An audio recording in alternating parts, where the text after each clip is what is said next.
Bueno, entonces bienvenidos a todos al comienzo de este ciclo de debates, de conferencias y debates del Grupo País. Es un grupo interesado obviamente en todo lo que tiene que ver con el sanitarismo argentino, integrado de forma multiprofesional por médicos, sanitaristas, economistas de la salud, sociólogos, etcétera, etcétera. Y bueno, hoy tenemos el honor de tener a nuestra invitada, a Marta Cohen. Marta, seguramente la mayoría de ustedes ya la conocen, pero bueno, una breve reseña. Ella nació acá en Argentina, en Trenquelauquen, se recibió de médica en la Universidad Nacional de La Plata y actualmente, bueno, su especialidad es la patología pediátrica y también la medicina legal, y las está ejerciendo ambas en Inglaterra. Hace aproximadamente 22 años que está Marta ya en Inglaterra, en Sheffield, y ha recibido múltiples distinciones, entre otras de la misma corona británica, por sus trabajos en la muerte súbita del lactante y otras patologías. Además de su expertise técnico, Marta tiene para mí otro expertise muy importante, que es una excelente comunicadora. O sea, alguien muy preciso y muy claro en la comunicación de temas de salud, y todo lo hemos experimentado durante la pandemia COVID-19, donde Marta fue permanentemente consultada por distintos medios argentinos. De manera tal que, bueno, para no ocupar más espacio y ya que Marta comience, hemos dividido la dinámica de este encuentro en dos módulos. En el primer módulo nos vamos a centrar en la Organización Mundial de la Salud, qué implica salir de esa organización, qué significa la Organización Mundial de la Salud a todo nivel. Y después va a haber un segundo módulo donde Marta nos describirá y dará su opinión sobre el modelo de salud en Inglaterra, y bueno, y de ese modelo, sus pros, sus contras, y qué enseñanzas podemos extraer para una futura remodelación del sistema de salud en Argentina. Así que Marta, infinitamente agradecido por tu aceptación, y comenzamos entonces con el módulo sobre Organización Mundial de la Salud. Adelante, Marta. Bueno, muchas gracias Roberto por tu presentación. Esto es algo informal. Yo no soy una experta en la Organización Mundial de la Salud, ni soy una experta en el NHS, simplemente lo que le ofrecí a Roberto es compartirle mi opinión sobre, bueno, estas dos organizaciones, llamémoslo así. Bueno, la Organización Mundial de la Salud y qué implica la salida de la Argentina. En primer lugar, ¿qué es la Organización Mundial de la Salud? Es una organización internacional de la que pertenecen 196 países, que fue fundada en el año 1948. Solamente Liechtenstein no pertenece, y ahora Estados Unidos y ahora Argentina. Se va a hacer efectivo en un año, porque tienen que dar un preaviso de un año. Yo creo que ha habido un antes y un después de la Organización Mundial de la Salud, eh, y pongo como ejemplo, eh, dentro de las funciones de la Organización Mundial de la Salud, de detectar, monitorear y responder a todas las amenazas emergentes, planificar, estandarizar, colaborar con los países en las necesidades de salud de distintos aspectos. Eh, la Argentina pierde esto, pierde este acceso a la información, pierde este acceso a nuevas variantes o nuevos virus que puedan ser detectados, pierde el acceso de primera mano, porque Argentina va a seguir teniendo acceso, pero va a ser a través de la Organización Panamericana de la Salud, o como yo digo, de papers publicados en revistas serias como el Lancet o el JAMA, pero que tardan mínimo 5 o 6 semanas en publicarse. Entonces pierde ese directo acceso, y también pierde acceso a los estándares que se establezcan a la Organización Mundial de la Salud y a los programas para combatir una amenaza. Y yo pongo como ejemplo el antes y el después de la Organización Mundial de la Salud con las dos pandemias. Y también les quiero decir cuáles fueron, a mi criterio, los errores de la Organización Mundial de la Salud con la pandemia del 2020, que era la primera pandemia que enfrentaba la OMS. Antes de la pandemia, no, o sea, en el 1915 tuvimos la pandemia de la gripe española, donde hubo 40 o 50 millones de fallecimientos. Además había una guerra mundial, pero bueno, solo por la gripe 40 o 50 millones de personas. Y no había vacunas. Y el germen, el virus, recién se pudo identificar en el año 1995 y hacer el genoma del virus en el año 2005, o sea, 100 años después prácticamente. Fíjense, luego de la Organización Mundial de la Salud, tenemos esta nueva pandemia, la más reciente del 2020, hubo un plan con todos los errores de la OMS, hubo un plan, hubo medidas que se tomaron, algunas correctas, algunas otras incorrectas, pero todo el mundo, en teoría, tenía acceso a lo mismo, cuanto a información y test y demás tecnología, ¿no? Y había vacunas, y murieron 7 millones de personas. Es terrible 7 millones de personas, pero comparen 40-50 contra 7 millones. Y creo que parte de eso fue porque, bueno, hemos evolucionado y no estaba bien preparada la OMS. Y cuando digo eso, yo entiendo lo que el presidente Trump dijo, que la Organización Mundial de la Salud había fallado con el manejo de la pandemia COVID-19. Mi idea es que uno tiene que cambiar las cosas desde adentro. Es decir, uno no puede pretender que cambie una organización saliéndose de ella porque no va a ser parte de las decisiones. Entre los errores de la Organización Mundial de la Salud es que no tenía un plan de pandemia. La Organización Mundial trabajó con un plan que tenía 15 años, que era del 2005, y tenía una gran burocracia que hizo que se perdieran 6 semanas críticas, que fue desde que China hace la denuncia hasta que se toma seriamente la consideración de las primeras medidas que, como fueron tarde, desembocaron en una pandemia. Entonces yo lo que digo es, estoy de Gracias. acuerdo con que Estoy se acá. confundió, se Adelante, equivocó. no anda. Estoy de acuerdo con que la pandemia se podría incluso haber evitado.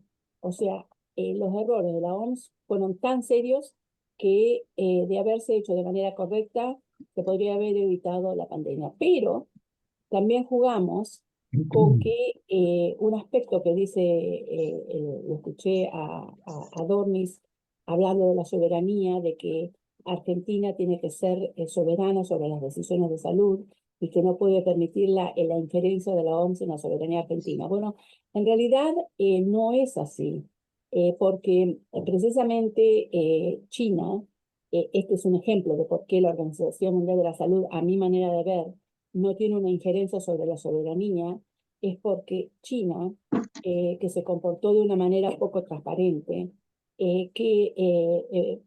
médicos que tenían grupos de WhatsApp en el que se comunicaban entre ellos sobre las neumonitis y los casos de insuficiencia respiratoria que estaban surgiendo y qué era la causa, los silenciaron. Y cuando no dejaba que la Organización Mundial de la Salud ingrese, y cuando finalmente pudo ingresar a evaluar in situ lo que sucedía, le mostraron lo que quisieron. Es decir, que nunca vamos a llegar a la verdad de qué fue lo que pasó, si fue un accidente de laboratorio o si fue alguna mutación natural eh, o una combinación de las dos cosas, ¿no? Pero yo creo que eso es un ejemplo de que la Organización Mundial de la Salud no interfiere en la soberanía. De hecho, yo sé que en Argentina el gobierno está investigando la manera como se manejó la pandemia. Bueno, no solamente en Argentina, acá también lo están investigando. Acá se está investigando de qué manera Boris Johnson, el gobierno de Boris Johnson, manejó la pandemia. Hubo muchos errores aquí, hubo muchos errores allí. Pero en realidad, un efecto es que para más demostrar de que la Organización Mundial de la Salud no determinó la cuarentena larga, prolongada y tan dura que tuvo Argentina. Esa fue una decisión del gobierno argentino, de las autoridades sanitarias de ese momento. Como aquí fue un poco lo opuesto. En el Reino Unido se manejó de una manera mucho más flexible, las escuelas no se cerraron, había cierta gente que lo tomaba online, ciertos alumnos que iban a la escuela, la gente se le estimulaba que saliera al parque a tomar aire y a hacer gimnasia por la salud mental también. Es decir, que eso es otro ejemplo de que la Organización Mundial de la Salud dio recomendaciones, pero en realidad cada gobierno lo puso en práctica de una manera diferente. Así que para mí la Argentina tiene mucho para perder porque doy un ejemplo. El ejemplo de el Mpox. El Mpox, hay una voz ahí que no sé de quién. El Mpox sucedió hace unos 2 años, ¿no? Con esta que al principio se llamaba la viruela del mono, luego la viruela simia y ahora Mpox.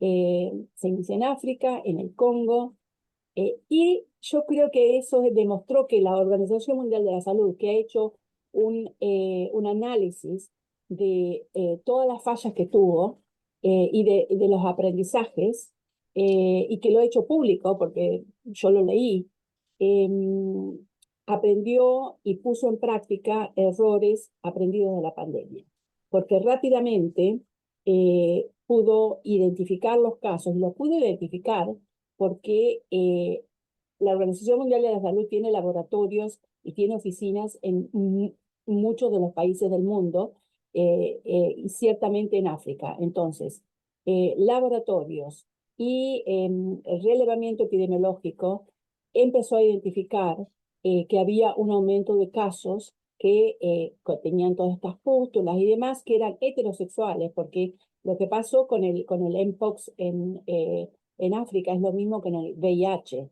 Es decir, yo cuando estaba en África, en la época de la pandemia del VIH, los casos no eran de homosexuales, era de heterosexuales, y era incluso de niños, incluso congénitos.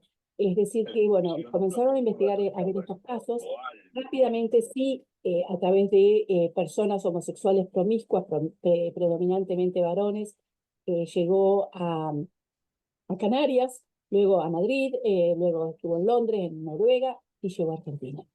Y fíjense ustedes que yo lo que digo que la Mpox, si no se hubiera actuado de una manera tan rápida, eh, se hubiera convertido en lo que fue la pandemia o la epidemia del VIH. Y no llegamos ahí. Sigue habiendo casos y se sigue monitoreando. Y la Organización Mundial de la Salud fue crucial para identificar los casos, para identificar brotes en distintas partes del mundo, para alertar a los países sobre los síntomas, las poblaciones, y hubo algo muy importante, que fue facilitar la distribución de vacunas, porque son vacunas que era la antivariólica. La antivariólica ya no es una vacuna, salió del calendario creo que en el 1980, pero sin embargo sigue habiendo eh, todavía un reservorio de vacunas, y bueno, se facilitaron, se produjeron más, etcétera. Y todo eso lo gestiona la Organización Mundial de la Salud. A mí muchos me decían, bueno, pero Argentina va a seguir perteneciendo a la OPS y por lo tanto vamos a tener acceso. Sí, pero yo digo, es ver la luna sin ver el sol, porque en realidad la luna, llamémoslo, es, en Latinoamérica o la Organización Panamericana, ¿no? Pero en realidad lo que ilumina, que está por detrás del sol, es la Organización Mundial de la Salud, porque la OPS obtiene la información, es miembro de la OMS. Entonces vamos a obtener, yo digo, información que no va a ser de primera mano, no vamos a poder informar, no vamos a poder incidir, no vamos a poder influenciar. Entonces todo eso creo que le quita beneficios a nuestro país.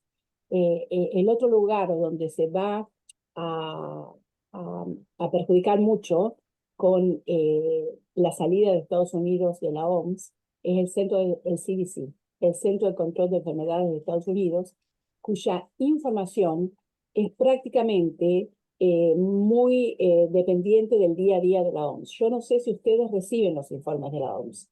Yo todos los días recibo los informes de la OMS, todos los días me entero si hay un brote de ébola, del virus Marburg, si hay casos de sarampión, dengue, bueno, todo.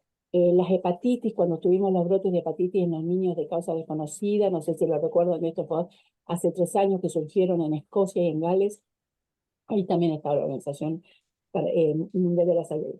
Ahora, ¿qué le pasa a la OMS que se vaya a Argentina? No le pasa nada. Nosotros aportamos 8 millones de los 7.000 millones de dólares de la Organización Mundial de la Salud. Y según tengo entendido, podrían haberse no pagado, o sea, podríamos estar debiéndolo. Sí, en cambio, le va a hacer un gran efecto que Estados Unidos salga de la Organización Mundial de la Salud, porque el presupuesto es el 18% de los 7.000 millones son proveídos por Estados Unidos. Por supuesto, la Organización Mundial de la Salud va a tener que imaginarse, va a tener que achicar su presupuesto, su plantel, su capacidad técnica, su capacidad de relevamiento epidemiológico, porque va a contar con un 18% menos de los recursos. El presidente Trump, cuando firma, en realidad es la segunda vez que firma salida de la OMS. La primera vez fue en el 2020, pero en el 2020, como no gana las elecciones, cuando ingresa Biden, Biden cancela la salida de la OMS. Pero ahora, el primer día que llega, el 20 de enero, que toma posesión del cargo, firma la salida de la OMS, que se va a hacer efecto. Que se va a hacer efecto porque él tiene 3 años y es un año que hay que dar de preaviso. Así que bueno, es muy triste. Yo digo que sea la OMS o sea otra organización, pero el mundo necesita, un mundo sobre todo hoy tan globalizado, necesitamos de una organización X que tenga una visualización, un relevamiento de datos y un update todos los días y a minuto de lo que va sucediendo en el mundo, porque hay muchas amenazas. Primero que constantemente estamos viendo brotes epidémicos, pero además con el cambio global hay un gran riesgo de que surja un nuevo virus, por eso la OMS le dice la enfermedad X.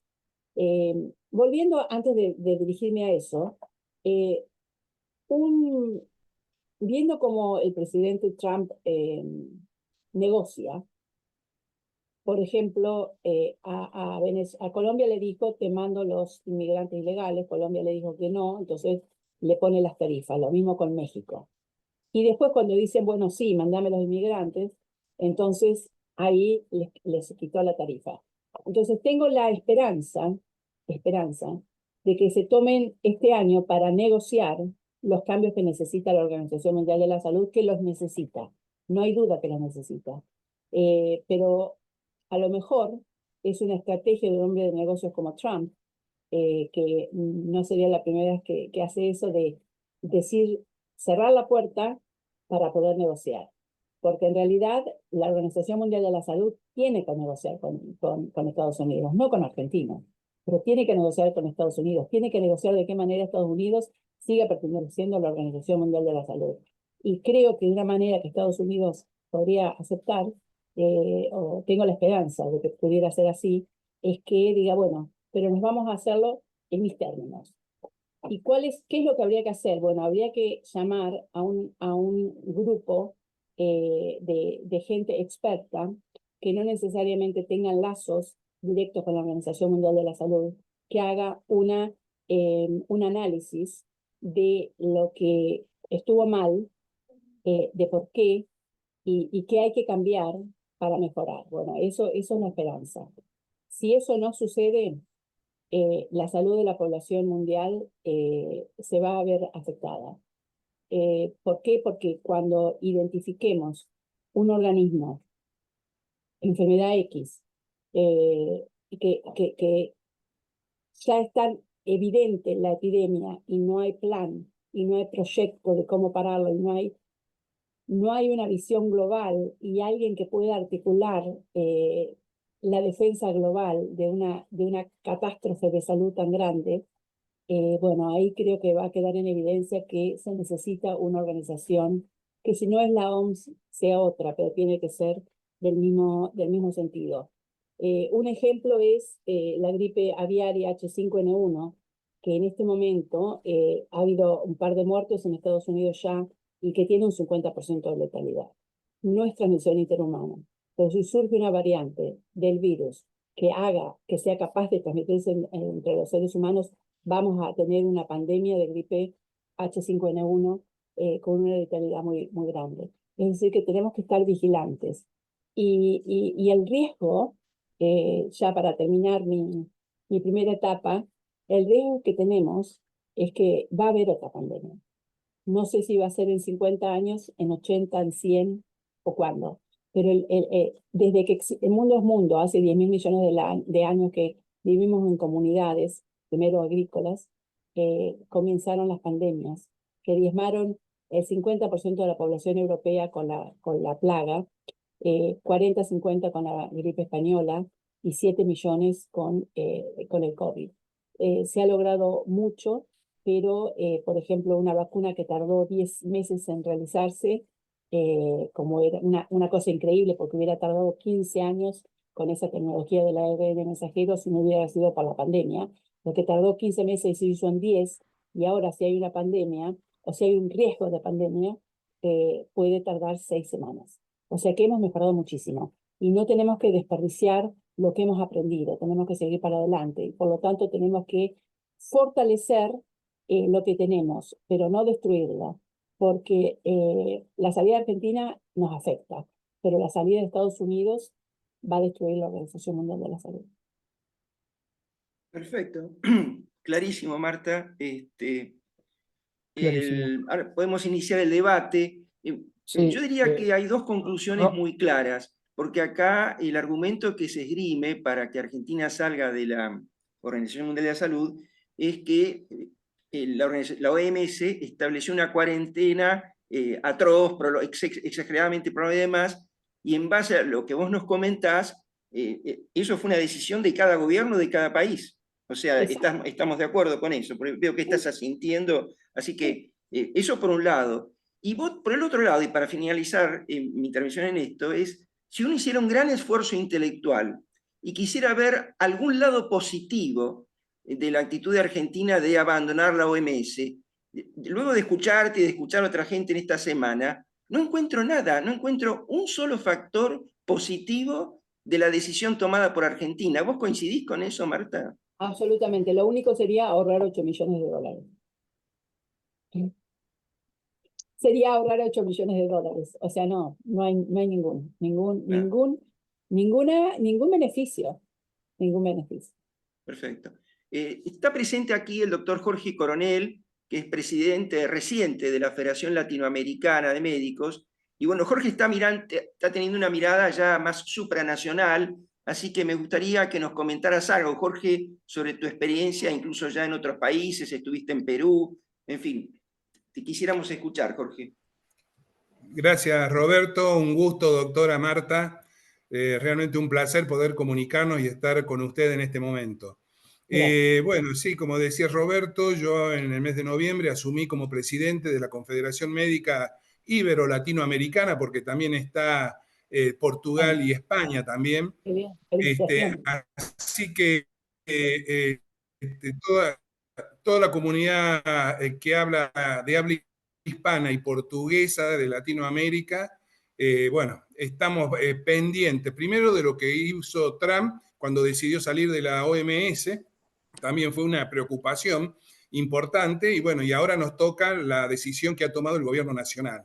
En base a esto, la preocupación es, bueno, nosotros tenemos la Organización Panamericana de la Salud, que es, su creación es anterior a la OMS, y básicamente venía cumpliendo y viene cumpliendo muchas de las acciones de la OMS a través de la OPS. Ahora, ¿esto se cortaría o seguiría las acciones con la OPS, tanto en la adquisición de vacunas y otros medicamentos, y bueno, y con el intercambio de conocimientos en cuanto a la tecnología médica? No, entiendo que no se va a cortar nada, que no va a afectar a Argentina ni la adquisición de vacunas, ni medicamentos, en absoluto. Las relaciones con la OPS, pero por eso es lo que yo digo, comparando la OPS con la OMS, es la luna, pero no ver el sol, ¿no es cierto? Que es más grande, que está por detrás de la luna y que es más abarcativo. Así que por eso lo que yo digo, lo vamos a obtener de segunda línea. Porque además, ¿de dónde es el riesgo de una pandemia? El riesgo de una pandemia es de África. Y eso está estipulado en modelos matemáticos que yo leí en el año 2021, más o menos, de Estados Unidos, en donde dijeron que a raíz del cambio climático, los animales están mudando su hábitat más de 100 kilómetros, más o menos, virus de un mamífero pasan a otro mamífero. Hay 6.000 especies, entre ellas el hombre, en África. Entonces ahí está el riesgo de que un virus entre en contacto con un nuevo huésped que no lo reconoce, mutaciones y un nuevo virus o que sea transmisible al hombre. Entonces, la teoría matemática, el modelo matemático indica que va a haber una pandemia que va a ser de África, virus, de un animal. Entonces, el tema es que si estamos con la Organización Mundial Panamericana de la Salud, nos vamos a perder el resto del mundo. Es eso. Y clarísima la respuesta. Sí, Roberto, adelante, querías hablar. No, quería dar paso a ver si alguno de Sebastián los Tobar quería otros... hacer una pregunta. Perfecto, Había levantado la mano. adelante.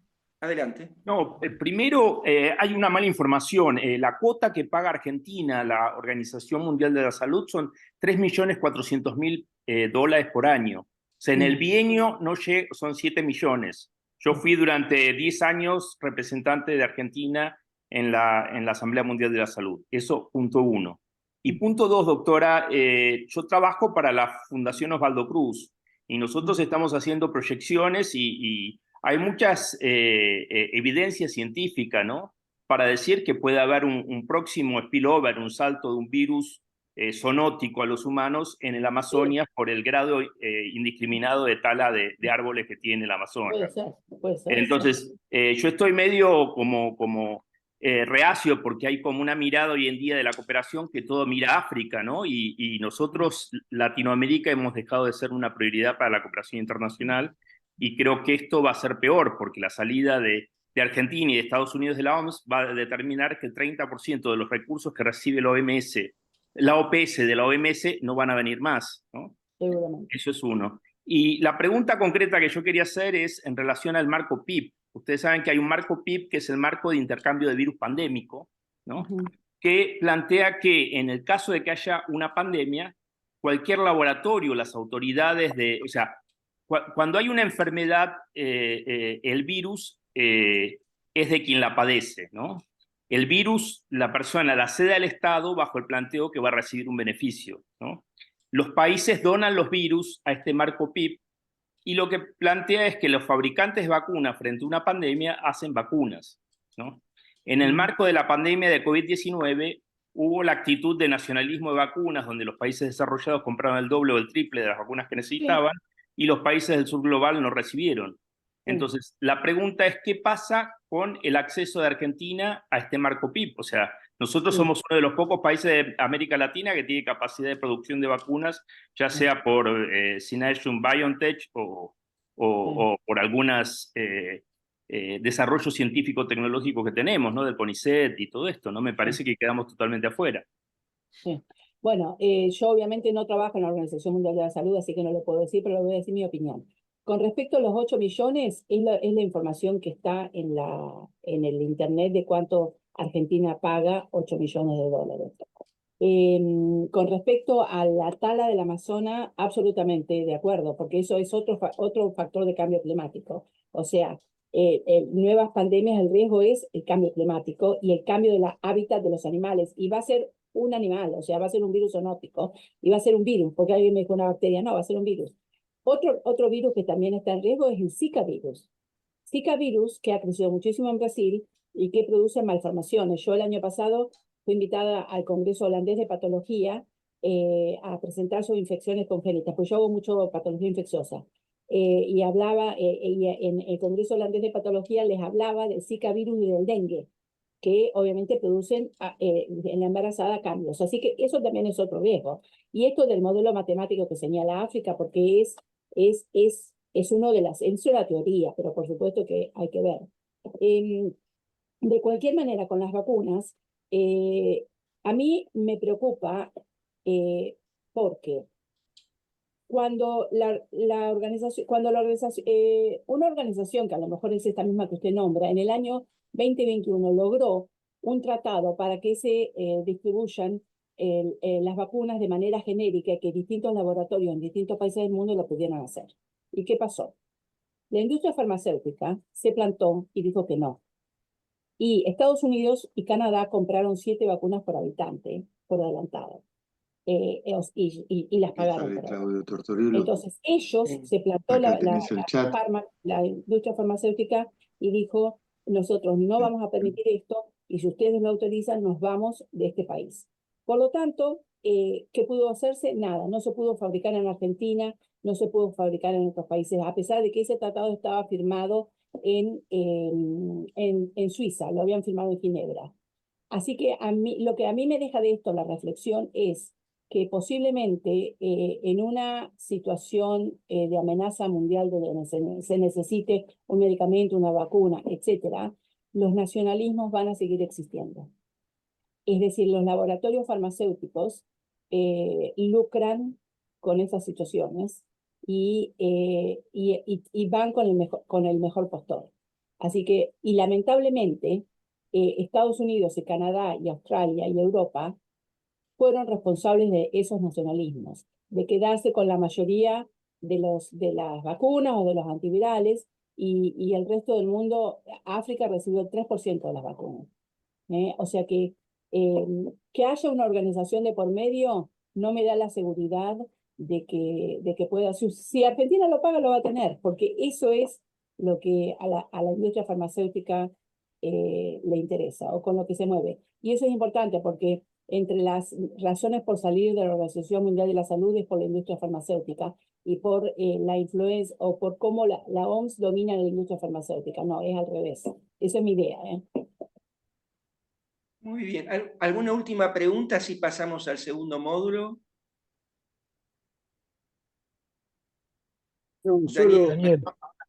Solo un comentario, pero que creo que ya se aclaró. Yo creo que hay que vincular necesariamente bajo el concepto de una salud las agresiones al medio, al ambiente, tienen impacto en la salud internacional, en la salud global. Ese claramente es el riesgo de la pandemia, como acaba de decir la doctora. Por lo tanto, las decisiones que se tomen respecto de los acuerdos internacionales trabajosamente logrados y a veces, como justamente la función de la OMS, difícilmente ejecutables, también atentan contra la salud global. Entonces, me parece muy importante vincular esta decisión de Estados Unidos y la de el gobierno argentino eventualmente, también respecto de la Agenda 2030 y del cuidado del ambiente en todo el planeta. Sí, absolutamente, es así. Uno va de la mano de la otra. Lo que pasa que, bueno, no lo reconocen como que tenga algún efecto, pero le puedo asegurar que lo tiene. Mario Boschis. Sí, Roberto, bueno, gracias, Marta, un gusto conocerla desde aquí. A ver, muy interesante todo esto que se está planteando.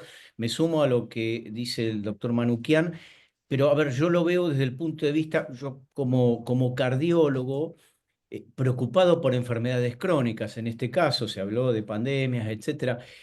Bueno, le doy un ejemplo, por ejemplo. La Organización Mundial de la Salud, cerca ya por el año 2003, firma un convenio marco en su lucha contra el tabaco a nivel mundial. Muchos países adhieren.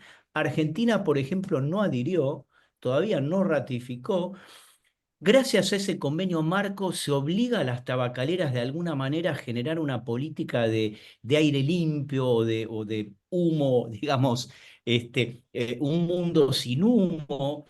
Y nosotros, bueno, desde la Argentina, por medio de las sociedades científicas, nos subimos a la OMS, nos subimos a los convenios marco, tratamos de hacer un lobby científico para que se firme y que podamos evitar, por ejemplo, el famoso tema del vapeo y todas las consecuencias, ¿no?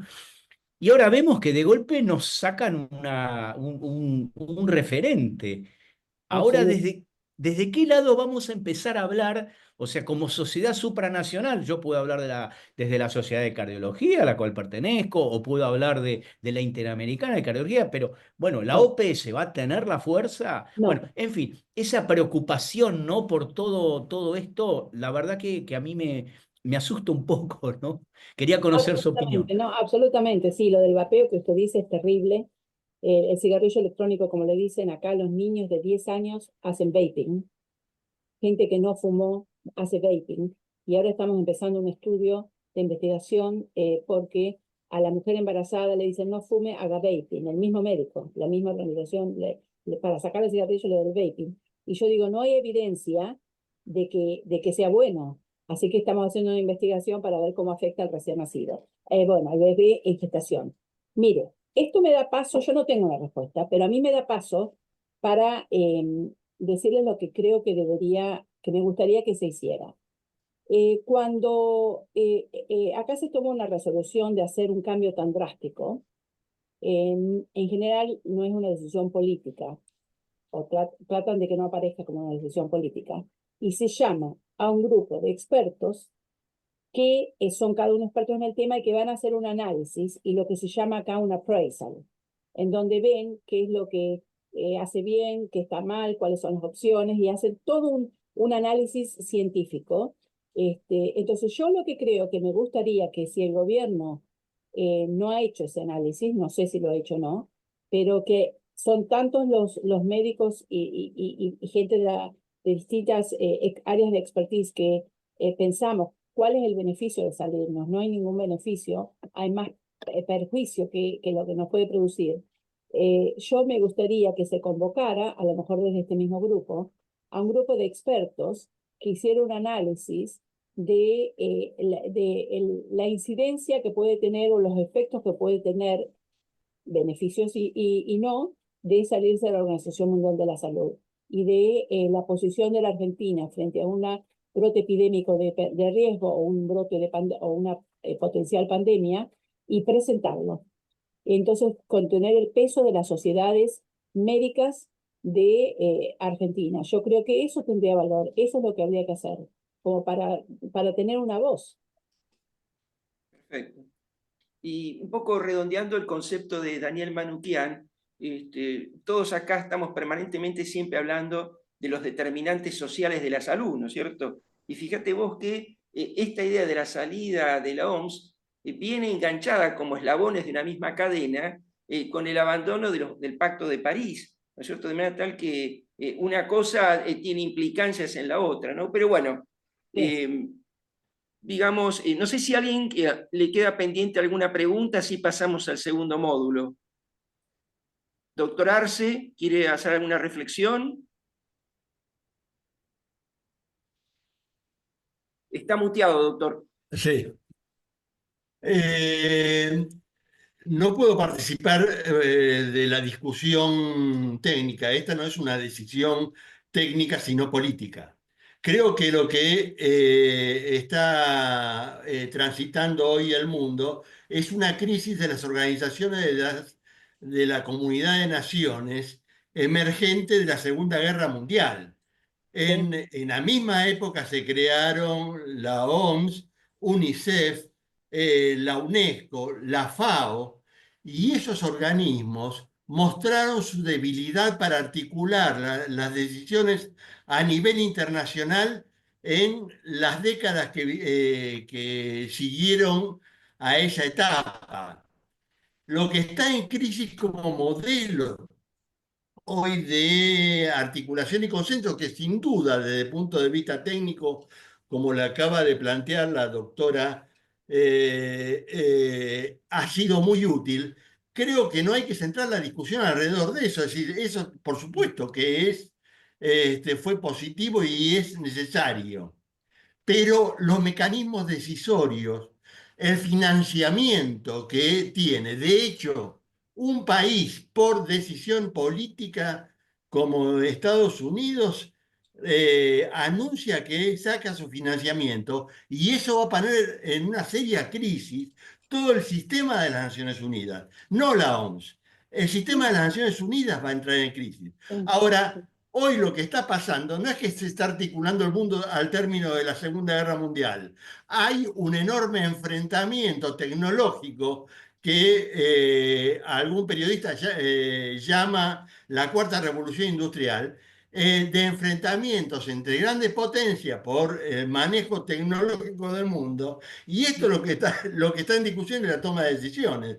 El resto es anecdótico, digamos, no se puede discutir que hace falta articular y coordinar entre las naciones las decisiones en materia sanitaria. Ahora, ¿tiene sentido que las islas del Caribe tengan tanta poder de decisión? Cada isla del Caribe tenga tanto poder de decisión dentro de la OPS como Brasil. ¿Tiene sentido que las Islas Seychelles opinen tanto como Inglaterra dentro de las Naciones Unidas? Digamos, este sistema de articulación es absolutamente ineficiente. Es decir, hoy las organizaciones tienen financiamiento para sostener su metabolismo basal, pero no tienen capacidad financiera para ejecutar las decisiones que toman por consenso. Esto es lo que hay que discutir. El resto, yo sin duda, con Lo que pasa los es que que nunca van opinaron a tener. previamente, no cabe duda que las decisiones fueron y que las medidas tomadas fueron muy interesantes, ¿no? Sí, lo que pasa es que creo que nunca van a tener la capacidad financiera, porque precisamente cada país colabora financieramente para tener una organización internacional que ayude a todos los países. Y yo creo que esto es un ejemplo de los nacionalismos que alguien mencionó, ¿no? Con las vacunas, en donde cada uno se ocupa de uno mismo, y como estamos en una situación de crisis, que yo lo digo pre-Segunda Guerra Mundial, eso es lo que me imagino, que estamos en ese tipo de crisis y polarización, los nacionalismos se han incrementado y cada uno cuida su quintita y no ayuda al otro. De alguna manera, eso de irse de la OMS y quitarle el 18% del presupuesto va a hacer temblequear y caer a la Organización Mundial de la Salud, va a tener implicancias en la OPS también, y va a tener implicancias en el mundo, pero eso es, me ocupo de lo mío, lo demás no. Ahora, permítame, hay muchas cosas que hoy se están financiando por fuera de los organismos internacionales. Y Y Bill hay Gates, por ejemplo. grandes investigaciones se financian a través de revistas científicas, de la Sí. Agencia para el Desarrollo de los Estados Unidos, del Centro Fogerty. Esto no es La investigación. Esto Fundación no es Gates ha investigación. financiado una investigación sobre el sistema de salud en 195 países, y se ha hecho por organizaciones privadas, no por organismos internacionales que son intergubernamentales. Este es el problema. Exactamente. La unidad de análisis es de estados y son organismos netamente intergubernamentales. No tienen otro ámbito decisorio, ¿no? Perdón, que le contesté, doctora, y simplemente No, está bien, está bien. me indujo de su comentario. Le agradezco sus comentarios, ¿no? Y lo aprendido. Pablo Vinocur quiere comentarnos algo. Sí, Pablo. muchas gracias, doctora, por la presentación. Yo simplemente quería señalar 2 o 3 cosas a propósito de la intervención de la doctora y la reciente de Hugo Arce. Yo coincido, la decisión que tomó el gobierno argentino y el gobierno norteamericano es una decisión política, no está basada en ciencia, ¿ok? Y quiero recordar que estas instituciones se conformaron después de la Segunda Guerra Mundial. Segunda Guerra Mundial que produjo más de 50 millones de víctimas y que se intentó conformar una institución, una organización que supere lo que fue la frustración de la Liga de las Naciones después de la Primera Guerra Mundial y que sobrevive hasta nuestros días. Este sistema multilateral lo que apuntaba era generar ciertos equilibrios en un mundo en donde emergía de la Segunda Guerra y donde enfrentaba la Guerra Fría. Como consecuencia de esa Guerra Fría, se estableció por parte de los países que ganaron la guerra un mecanismo de gobernanza del sistema internacional en donde hay 5 países que forman parte del Consejo de Seguridad y que toman decisiones que tienen que ser consensuadas por esos 5 países para que tengan vigencia a nivel global. ¿Ok? Entonces, con solo un país que se oponga, que puede ser Estados Unidos, puede ser China, puede ser Rusia, podría ser Gran Bretaña, que forma parte, aunque desde 1945 hasta hoy ha dejado de tener la importancia o la relevancia que tenía en 1945. Este mecanismo de gobernanza es el que está siendo debatido desde hace varios años para darle más voz o más peso a muchos otros países que no están presentes en la decisión del sistema multilateral. Por ejemplo, la India tiene 1.500 millones de habitantes y no forma parte de este club de grandes decisores. ¿Ok? Brasil estuvo detrás de esto para que hubiese una mayor representación nacional y regional, perdón, de modo tal que hubiese más peso relativo de países como Brasil y México, eventualmente Argentina dentro de América Latina, y que participe de esas decisiones. Ahora, ¿qué sería del mundo? En un mundo donde estamos siendo afectados todos sus habitantes por empresas multimillonarias donde jamás en la historia se ha habido una concentración de la riqueza y de la generación de ganancias, como la que estamos viendo en los últimos años, si no descansamos en organizaciones multilaterales y dejamos que sean estas empresas por su afán de lucro, porque nadie lo hace en términos de su interés misericordioso, financiar inversiones como la que señala Hugo. Por ejemplo, la Fundación Gates fue muy importante para financiar el desarrollo, más que el desarrollo de algunas vacunas, trabajar en salud y derechos reproductivos y tratar efectivamente de terminar con la polio a nivel global, porque había reservorios en África que no accedían a la polio. Y la contribución que hizo la Fundación Gates es mayor que la que hace Estados Unidos. Sí, por supuesto.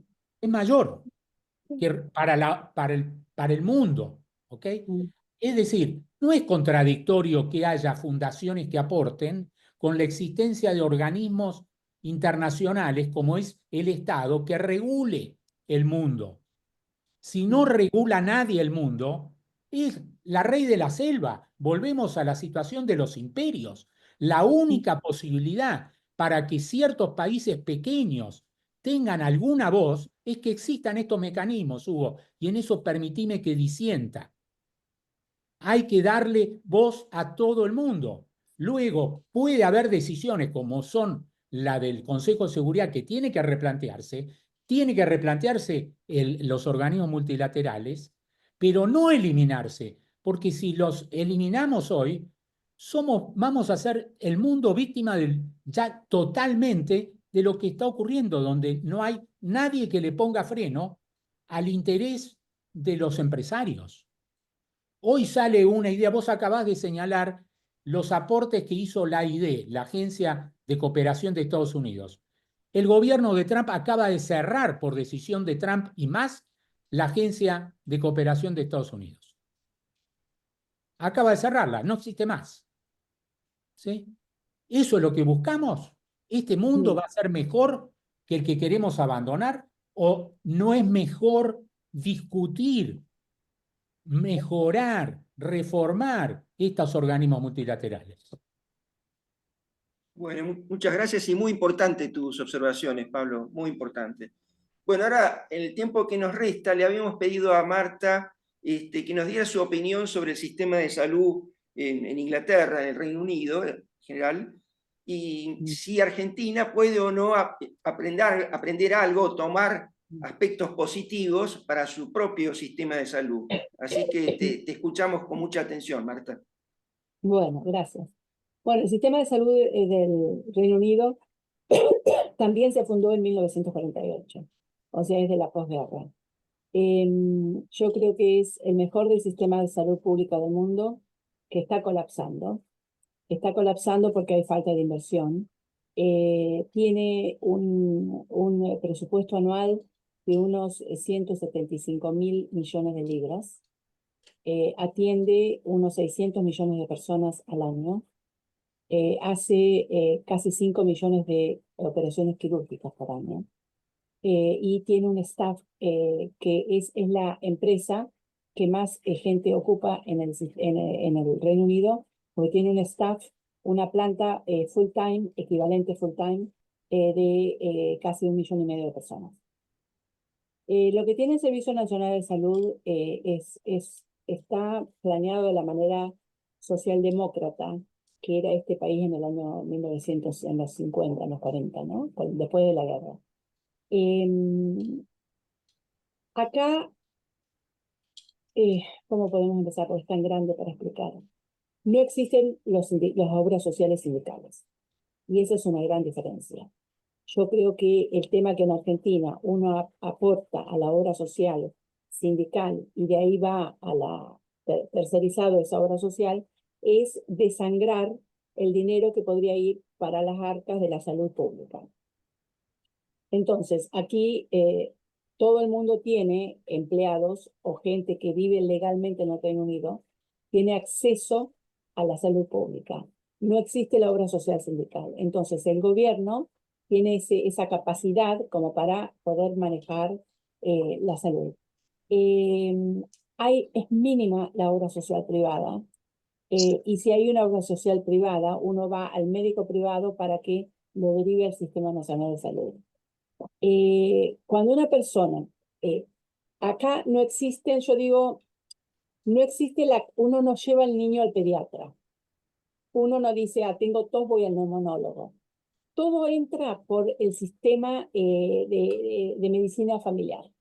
Entonces, por cada barrio, uno tiene una sala sanitaria que se llama General Practitioner, GP le decimos, en donde hay varios socios y hay, que también es del NHS, ¿no? Y hay enfermeras y hay ahora lo que se llaman Physician Associates, o sea que son gente que se entrenó por 2 o 3 años y que toma los síntomas del paciente, después lo consulta. Es como que le hace un filtro al médico de familia para que el médico de familia no vea todas las consultas porque es imposible.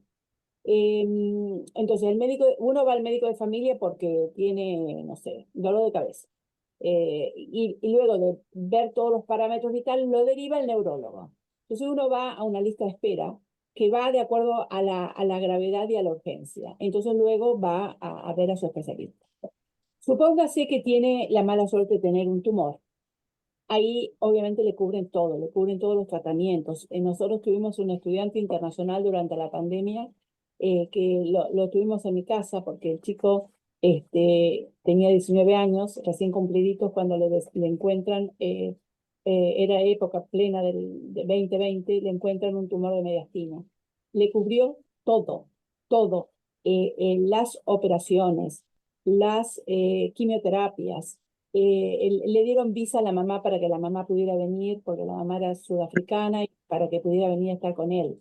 Le abrieron una cuenta de banco, tiene ayuda para el counseling por todo lo salud mental y demás. O sea que realmente es todo una cobertura muy buena y muy completa. Pero claro, como en todo el mundo, faltan médicos, faltan enfermeras, y hay una lista de espera de 7 millones de personas. De 7 millones de personas. En este momento hay un gran número de personas que son neurodiversas, o sea que tienen autismo o Asperger, y se empieza a notar mucho en los niños. Entonces, bueno, la lista de espera para esos niños para ir a ver al psicólogo y demás es muy larga, es de a lo mejor un año. Es decir, que está de rodillas, como decimos, on its knees, el Sistema Nacional de Salud, porque hay falta de personal, porque hay falta de inversión y porque, bueno, lamentablemente la economía mundial está muy afectada. Y médicos de acá se van a vivir a Australia o a Estados Unidos, y acá vienen los de la India, o vienen los de Sudáfrica, o vienen los de Pakistán, porque cada uno, bueno, así como vine yo también en su momento. Ahora, no todos los hospitales hacen todo. Está hecho tan centralizado, tan articuladamente, que acá está Gales, tiene, o sea, es un Servicio Nacional de Salud, pero Gales tiene el de su país, Inglaterra se llama NHSI, o sea, E de Inglaterra, de England, Escocia y Irlanda del Norte. Cada uno tiene su Sistema Nacional de Salud de cada país, como le dicen, pero hay unos, es todo Sistema Nacional de Salud. Entonces, por ejemplo, en mi hospital, yo trabajo en el Hospital de Niños de Sheffield, y aquí se hacen trasplantes de médula ósea. Entonces, un niño de Leeds, que está a 50 millas de acá, viene y tiene que hacerse un trasplante de médula ósea, viene aquí. Pero si un niño de Sheffield necesita un trasplante hepático, va a Leeds. Y si necesita una cirugía porque necesita una cirugía por un tumor de óseo, tiene que ir a un hospital a Birmingham. Es decir, que no todo se hace en todos lados. Y eso es lo que yo creo que en Argentina hay mucho gasto y hay una mala inversión en los servicios de Nacional de Salud, porque como todos los hospitales estos sindicales, o incluso todos los hospitales nacionales o de una misma provincia, tienen todo, entonces si se hace todo, entonces hay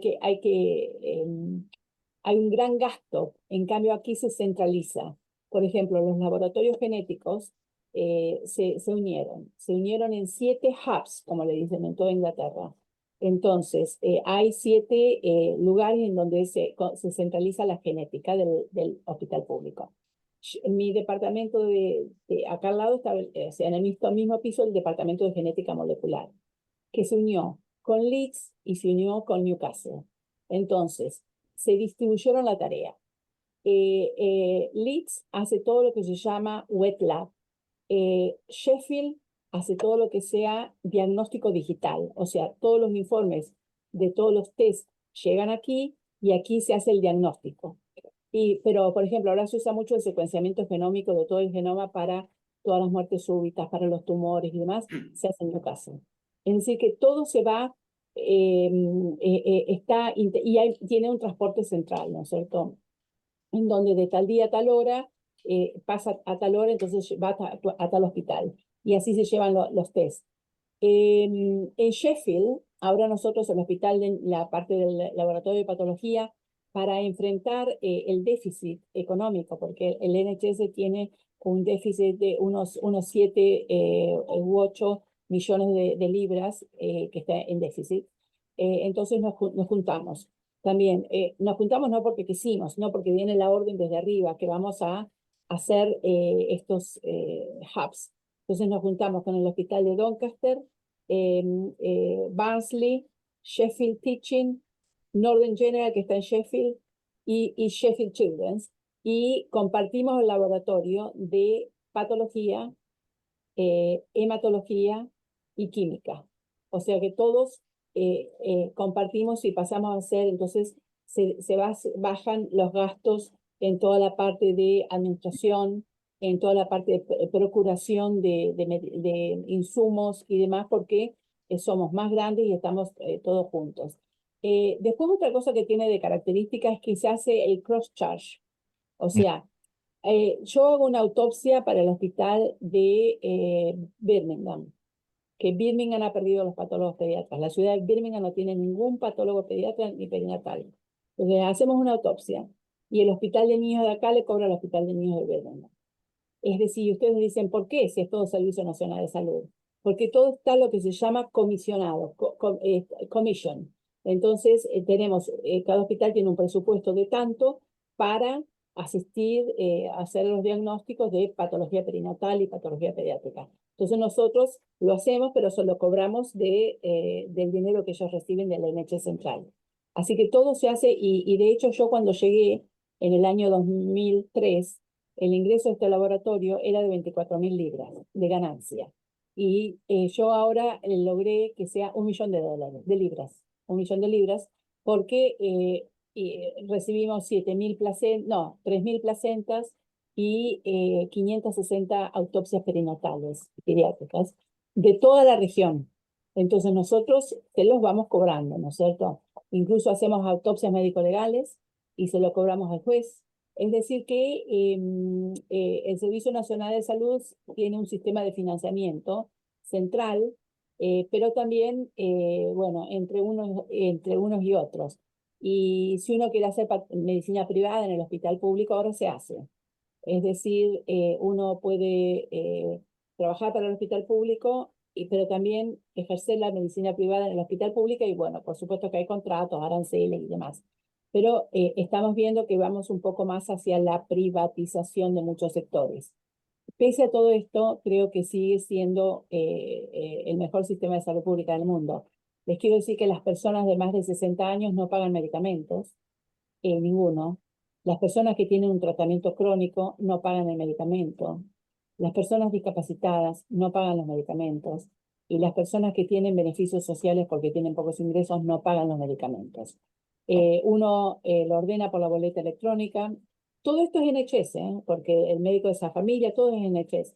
Pues yo en mi computadora tengo el ingreso hace años, ¿no? Al sistema, a mi portal, digamos, y desde ahí mismo ordeno mi prescripción, que como es constante, simplemente cada mes la voy ordenando y 2 veces por año el médico me llama para ver si mis síntomas siguen iguales, si mi presión, porque es antihipertensivo, sigue igual, si tengo algún, si no está todo bien, me sigue dando la prescripción. Por ejemplo, el otro día yo tengo un hijo especial y mi hijo necesitaba una pastilla porque ha desarrollado diabetes y necesitaba urgente y no me la daba, no estaba lista. Entonces uno lo ordena electrónicamente, pero lo tiene que ir a buscar a la farmacia. Era una farmacia de un supermercado que está abierto hasta las 9 de la noche.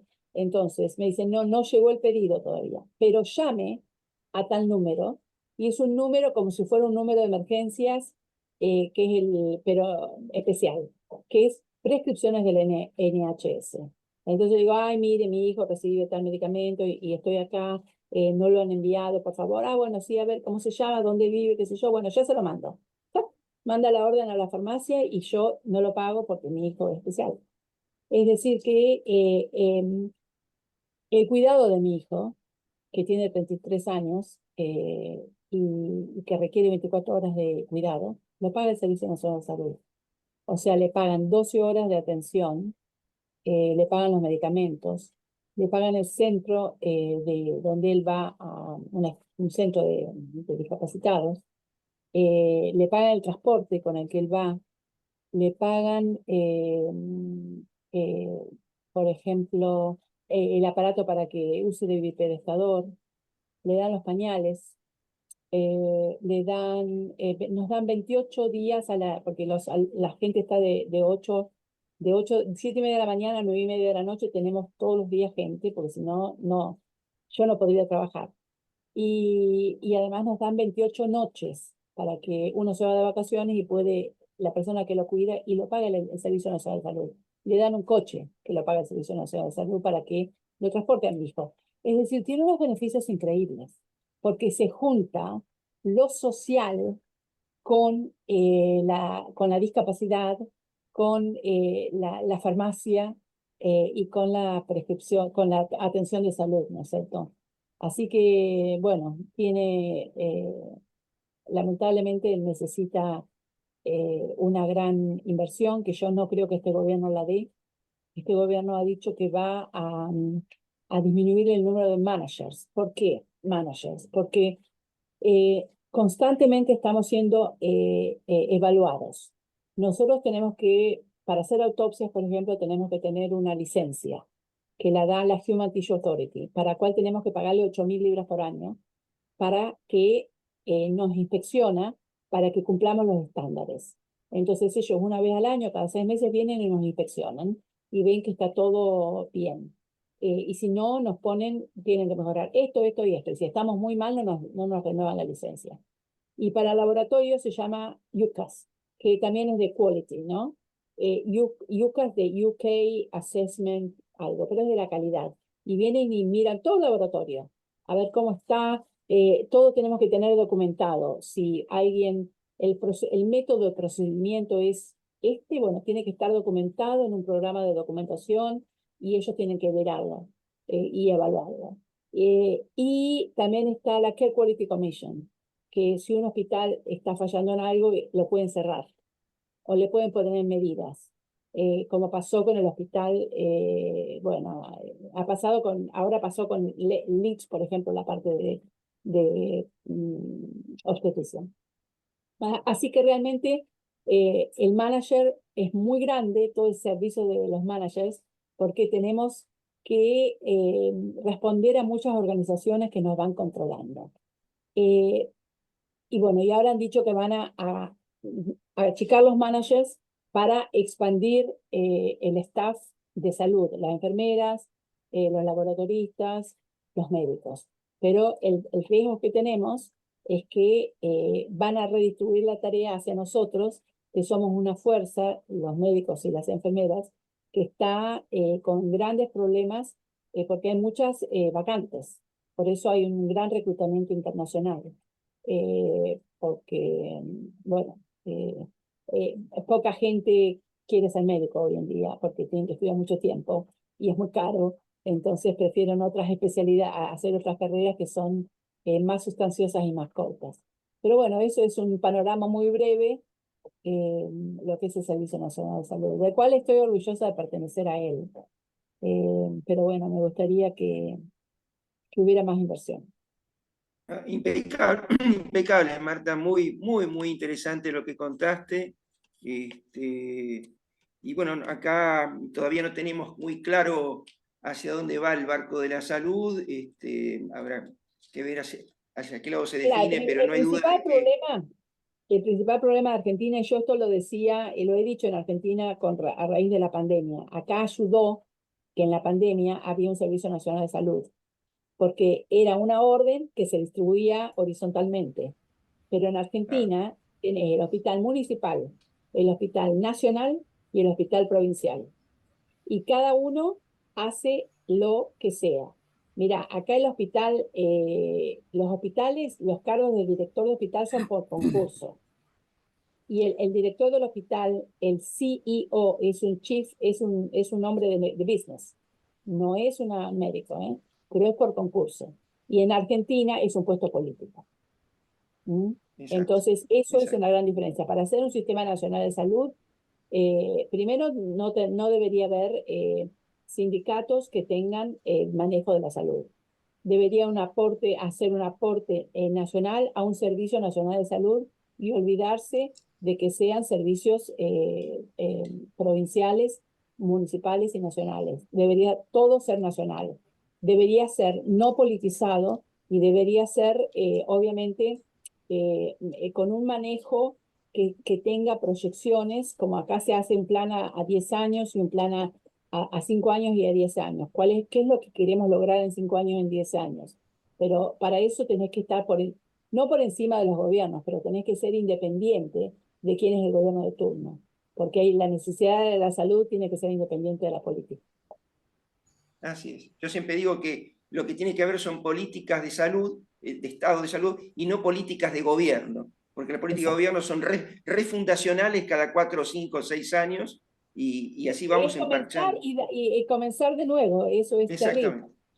terrible. ¿Alguna observación de algunos de los presentes para ya dar... Roberto, Roberto, ¿podría hacer una pregunta? ¿Cómo no? Bueno, doctora Marta, gracias. Realmente, como dijo Roberto, impecable todo lo que nos ha comentado.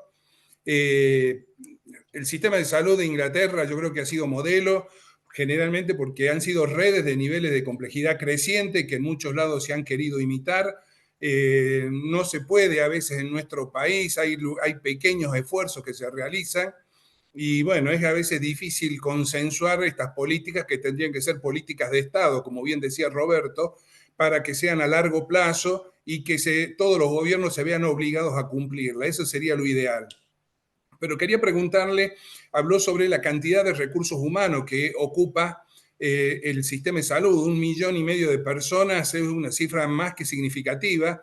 Tenía entendido que también es uno de los que más ocupa extranjeros también el sistema de salud, y que si el Brexit lo afectó significativamente, por lo que estaba comentando al final prácticamente, que no hay acceso prácticamente de extranjeros en la actualidad y se ha hecho más difícil cumplir esas vacantes que usted hacía referencia. Sí, sí. El Brexit es un antes y un después del Brexit, precisamente porque ahora los europeos que vienen, que hay gente de Europa, pero necesitan visa, y no solamente eso, sino que antes podían venir con la familia, pero ahora tienen que, para venir con la familia, ganar más de 32.000 libras por año.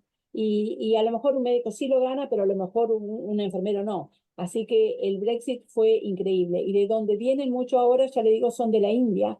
Incluso trajeron muchos enfermeros de Filipinas. Hacen mucho reclutamiento internacional. Pero sí, el Brexit fue terrible para el NHS, y sobre todo para gente que cuidaba a ancianos y a discapacitados, Claro. porque son los que menos ganan. Verónica. Bueno, muchísimas gracias por la invitación. Ahí le ponían el mensajito. Perdón que tuve que apagar la cámara, pero estaba con gente. Yo soy psicóloga, trabajo en el área de cuidados paliativos hace ya casi 20 años. Estudié el año pasado con periodismo en salud, con el doctor Mario Bruno y el resto del equipo. Ahí estaba Mario Bosch, que es un compañero. Pensaba en el área de salud mental, que es tal vez lo que yo estoy más cercana, si bien estoy abierta a la interdisciplina. En un momento dado, vos comentabas en torno a lo que son las patologías, bueno, red, ¿no? Nombrabas algunas patologías de ese tipo. ¿Cómo se vería afectado también, ¿no? Todo lo que son patologías en el área de salud mental. Bueno, ves, el área de salud mental es un área donde yo creo que tiene mucha fragilidad. Porque, por ejemplo, acá mandar o sea, hacer una consulta a una persona que tiene trastornos de salud mental, ir al psicólogo no existe. No existe. Hay medicación, por supuesto gratis, pero es eso, ¿no es cierto? Y de hecho hay una tasa de suicidios alta. Pero sí, creo que el sistema de salud mental de Argentina es muy bueno. Argentina es un país que tiene muchos psicólogos y psiquiatras. Yo estoy en una red de psiquiatras argentinos, no sé por qué me aceptaron, pero bueno, yo estoy en esa red de psiquiatras infantiles argentinos. Acá, bueno, está todo dentro del Servicio Nacional de Salud, la lista de espera es larga, pero esa atención personalizada que hay en Argentina no la veo. Pero bueno, está dentro de las especialidades. Se llama Bien. CAMS, pero sí. Ajá. Ah, mira, bien, bien, bárbaro. Bueno, muchas gracias. Muchas gracias. Bueno, Guillermo, no sé cómo estamos en tiempo, supongo que ya estamos, ¿no? En el límite. Sí, y no sé si alguno quiere hacer alguna pregunta, algo como para ya ir cerrando por los tiempos. Daniel, ¿tenés algo para comentar respecto al sistema de salud? No, gracias. Solo un comentario más. Me parece muy interesante la actualización, inclusive desde Marta como usuaria del sistema de Claro. salud inglés, porque con toda la situación que nos comparte y nos confía, digamos, de su familia respecto de las necesidades y cómo ese sistema resulta. Y justamente creo que así como antes Marta mencionaba la OMS y el aprender de los errores, yo creo que la pandemia nos ha dejado lecciones en muchos lugares, y una de las grandes lecciones que nos ha dejado es la necesidad de integrar inteligentemente el sistema de salud. Y eso seguramente no se puede hacer en la Argentina pensando en un sistema único de salud de un día para el otro, pero sí se pueden hacer muchos esfuerzos por integrar de a poco los sistemas o los subsectores de salud en cada territorio, en cada provincia. Bueno, en eso estamos en varios lugares del país. Esperamos que tengamos un eco razonable y efectivo para poder seguir avanzando en algunas de las propuestas que tienden a aprovechar esa experiencia que hicimos en la pandemia y que buenos resultados nos ha dado. Muchas gracias, Marta. Bueno. Bueno, entonces, un poco para darle el cierre, en nombre del Grupo País, te queremos agradecer muchísimo, Marta, tu gentileza, tu buena predisposición. Estamos, por supuesto, a disposición tuya y seguramente te estaremos convocando para algún otro tema. Pero Bueno. nuevamente, muy agradecidos por tu gentileza y por tu generosidad. Muchas gracias. Bueno, estaré por Argentina en el mes de abril, así que nada, sé que ahora están transitando 30 grados de calor. Espero que me dejen algo para cuando vaya, porque acá hace mucho frío. Muchas gracias, fue un gusto. Gracias, Roberto, por convocarme. Y bueno, acá estoy para lo que pueda aportar.